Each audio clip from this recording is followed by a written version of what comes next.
Hi, Vivan. Hello, sir. How are you doing this evening? I'm doing okay. How are you? I'm good. Yeah, so let me just give you a little background for the interview. Sure. So, I've joined a class called Think Startup. Uh, Okay. as a project, they told me to interview a successful entrepreneur. And Okay. so, my dad recommended you. So, Okay. thank you for your time. And Abs- with your permission, can I start this interview? Yes, sir, absolutely. And Vivan, you are in which grade? I'm in the fourth grade, sir. Okay. Awesome. Awesome. Please go ahead. Yeah, so the first question is, why did you want to become an entrepreneur? Yeah, Vivan, actually, I wanted to make impact. I wanted to do so many things, which unlike so many entrepreneurs who drop out after 17 or 18 years, I worked for many, many years. Okay, During that time, as I mentioned, I wanted to do so many things. I wanted to make larger impact than my current job allowed me. okay, I thought I had more energy, more passion, more ideas versus my job allowed. I absolutely learned a lot from my jobs. I worked so many places before I became entrepreneur, and I could not have achieved what I achieved if I had not worked on those places. But I reached to a stage where I said I want to make larger impact. I want to do so many things. I want to apply my ideas because that gave me more, and that gave me more happiness. That gave me more excitement. So that's how I became entrepreneur. very good. Okay, so what made you think of the idea that led you to your own startup, Droom? So yeah, Vivan, that's a great question. So basically, Vivan, what happened? I had already created one very successful large company, and due to the personal circumstances, I could not continue in that company. So I was thinking, what should I do next? So that time I thought, actually, because it was my second company, I was a little bit more methodical. I came up with 52 different ideas, and I was thinking something which is really big, not something small, because I was more confident because I had already done one successful company. So I was looking for something really big, something very exciting. I always like cars, and I know internet. So I thought it's great, something really big, cars and internet. And that's how I came up with Droom. Okay, great.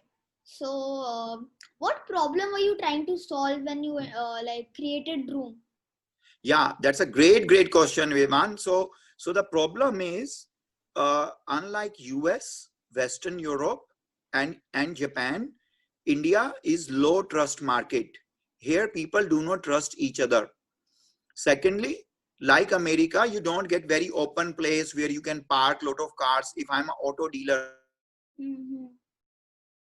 Uh, also getting the money from bank is so difficult.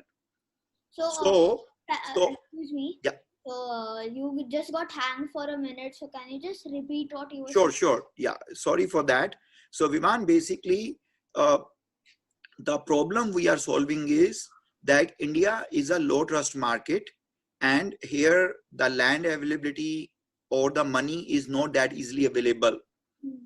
So I thought, wouldn't it be nice to create an online platform so everyone who is selling the car can come to that platform and sell their cars, so that if you are buying a car, you can get a lot of selection.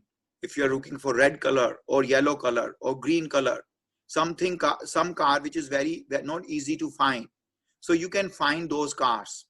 You can compare them online. You can negotiate price. So all those things previously did not exist.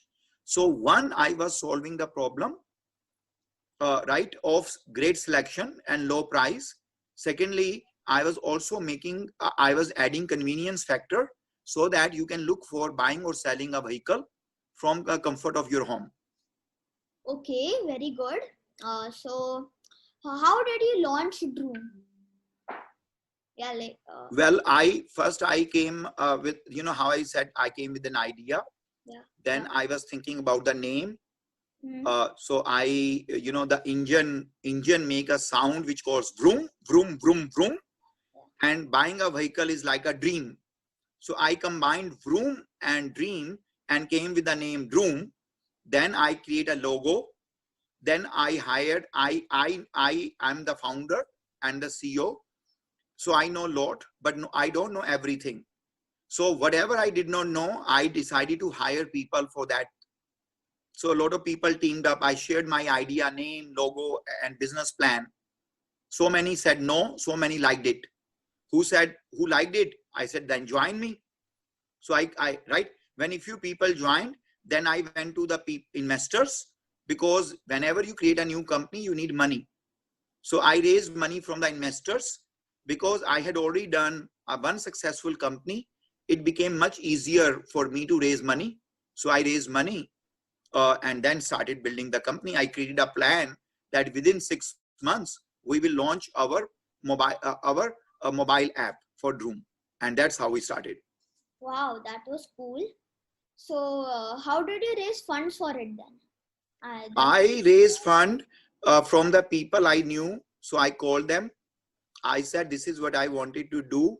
They said, wow, this is very interesting. Tell me more about it. So I shared with them my business plan, the name of the company, logo, lot of diagrams and photos, everything which I made. I also told them how big the company can be in 5 years. They had a lot of questions. I answered them. And then a couple of investors really liked what I was doing. They thought this can be a big company. And then they said, I would like to invest money. And then we negotiated the financial terms, and then they invest. And then I ended up getting the money. Great. So what are the good qualities that make you a good entrepreneur? Vivan, like any other thing, entrepreneurship is also work in progress. Like, for example, when you learn first time riding a bicycle versus now, I'm sure you are better and better every day. If you're talking to me, if you interview any other entrepreneur next time, you will be even better. Everything gets better. Yeah. Right? Whenever you did something first time and 10 times, you get better. So biggest quality of entrepreneur is ability to learn from your mistakes and get better. Second one is lot of passion and energy. It's a very tough choice of career. So if you are very passionate and very energetic, then only you can do well in as entrepreneur. You also need to get along with people. You also need to manage people, provide leadership. You need to have very good communication skills. And you need lots of lots of luck. Because what happens, you may have a lot of skills, which makes you successful entrepreneur. But sometimes luck also matters. So in our word, they say it's better to be lucky than smart. So you also need luck and smartness, both. Okay, so what can you advise kids like me who want to become an entrepreneur when they grow up? So like, Vivan, that's a very, very great question. I wish when I was your age, I knew someone like me, and I was asking these kind of questions. So I think for you to be an entrepreneur, just follow your passion, learn from everything. Don't be afraid of making mistakes. Failure is just one step before you can be successful. Get along with people, always think very big, and always know that nothing will come easy. You'll have to work very hard. Sometimes you will get it right, sometimes you will not get it right. But if you don't give up, eventually it will keep on getting better. But the biggest thing, Vivan, I will say, if you follow your passion, whatever you will do, you will be extremely successful. Okay, sir. So that was the last question I had. Okay. So thank you for your time. I know you're a very busy man, and I really appreciated it. So see you soon. And No, bye. absolutely. No, absolutely, Vivan. You asked very, very nice questions. Thank you. I must say, I did not expect these very well thought out, so nicely articulated question from a 9-year-old. So it's a pleasure meeting you. In case you have any more questions, you can always call me. Yes. And good luck. Very nice knowing you. Same to you.